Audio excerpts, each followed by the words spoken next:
Bienvenidos a una emisión más de Caminero, a su serie Históricos, donde ahora les vamos a presentar un programa sobre el Coloso de Rodas, una de las maravillas del mundo antiguo. Pero para ello primero vamos a definir qué es un coloso. Un coloso es una estatua de altura extraordinaria que sorprende por su volumen y grandeza. Estas estatuas son hechas por el hombre para recordar hazañas notables o bien rendir tributos a los dioses. En la antigüedad se construyeron varios colosos, algunos de los cuales aún pueden verse. Algunos de ellos en Egipto, donde la figura de los faraones aparece más alta que los dignatarios. Estos son esculpidos en piedra y han alcanzado alturas superiores a los 20 metros. Uno de ellos es la gran esfinge de Giza, o bien los colosos de Luxor, que miden 16 metros de altura. Los colosos más importantes son griegos, ya que a ellos les gustaban las estatuas inmensas, que a pesar de su gran tamaño eran hechas armoniosamente. El Museo del Louvre tiene una escultura en mármol de Mesopotamia que mide 4 metros de altura. Los romanos siguieron el gusto de los griegos, y su coloso más célebre es el de Nerón, de 36 metros de altura, cuya cabeza fue sustituida por el dios Apolo a la muerte de Nerón. En la Edad Media no se construyeron colosos, a excepción de San Cristóbal, que se le conoce como San Cristóbalón, por su tamaño. En Asia se encuentran figuras colosales de Buda, como el Buda de Bangkok, de 50 metros de altura. El Coloso de Rodas se construyó en la isla de Rodas, isla griega al sur de la costa turca, frente a la antigua región de Caria, donde se erigió una estatua al dios Helios, el sol, con una altura aproximada de 45 metros.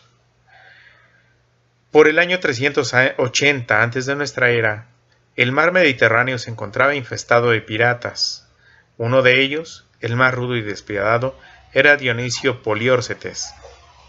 Una tarde, decidió junto a sus hombres atacar Rodas, isla del archipiélago del Dodecaneso. Se cuenta que los navegantes que pasaban por el archipiélago se impresionaban por los colores de las colinas de Rodas.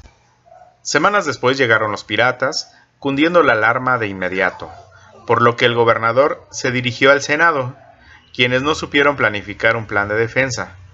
Pero un joven desconocido desde la tribuna intervino. Su nombre, Cornelius, marino extranjero originario de Sicilia. Su elocuencia lo llevó a ser designado como organizador de la defensa.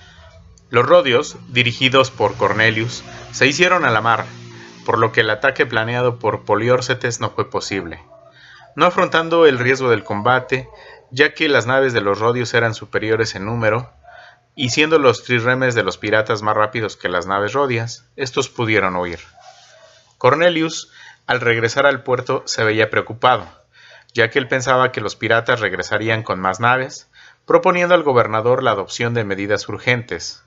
La primera fue la de construir trirremes ligeros en sus astilleros, supervisión que realizó el propio Cornelius, y la segunda, aprovisionar la isla y guardar los alimentos en cuevas seguras. Y como lo esperaban, de pronto, un día, se dio el anuncio de la llegada de los piratas, en gran número, ya que Poliórcetes volvía con sed de venganza. Además, en sus naves traían extrañas máquinas de guerra, hechas con bronce. Los rodios cerraron el paso al puerto con sus trirremes, chocando las naves de ambos bandos, mas de repente, los piratas se retiraron. Pero tal y como lo pensó Cornelius, lo que Poliórcetes planeaba era desplegar los trirremes y rodear la isla, hasta lograr el rendimiento de los rodios. Cornelius, por su parte, ordenó hundir las naves para impedir la entrada de los piratas por el puerto, y al mismo tiempo estos no podían desembarcar en la costa, pues los rompientes lo impedían. Transcurrido el tiempo, los alimentos se racionaron en Rodas, pero la moral no decayó. Una noche, Poliórcetes tuvo una pesadilla donde sus máquinas de guerra se transformaban en monstruos, motivo por lo que ordenó retirarse, sin antes regalar a los rodios sus máquinas, los cuales las recibieron. Poco tiempo después de este acontecimiento, surgió la idea de hacer una estatua, símbolo de su libertad, la cual encargaron al escultor Cares de Lindos. La estatua la construirían con el bronce de las máquinas de Poliórcetes. Cares presentó un proyecto al que llamó Coloso de Rodas, que para su construcción se requerían de 300 talentos de oro, moneda de aquella época, para lo que se decretaron nuevos impuestos. Se decidió que el proyecto se erigiría en el puerto sobre una base en la que se colocaría la estatua del coloso y que dentro llevaría bloques para darle estabilidad. La obra duró 12 años, muriendo en ese tiempo Cares, quien fue sustituido por Laques.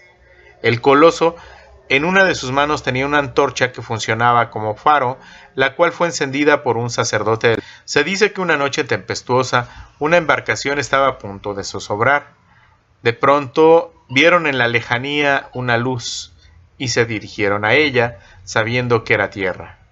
Era nada más ni nada menos que el faro del Coloso de Rodas, el cual reconoció Poliórcetes, quien venía en esa embarcación, dándose cuenta que fue salvado por el coloso hecho con el bronce de sus máquinas, y una vez orientado, continuó su ruta. El Coloso de Rodas duró en pie aproximadamente unos 60 años, mas sin embargo, en el año 227 a.C., un terremoto lo derribó, quedando las piezas rotas tiradas por mucho tiempo, hasta que 3 siglos más tarde, el califa Moabía conquistó Rodas, decidiendo trasladar el bronce a Edesa, antigua e histórica ciudad de Mesopotamia Superior, actual Sanliurfa, al sureste de Anatolia, en Turquía, para venderlo a los judíos, para lo cual empleó una caravana de 900 camellos que transportaron los restos del Coloso de Rodas por la inmensidad del desierto. Ese fue el triste final de una de las maravillas del mundo antiguo, el Coloso de Rodas.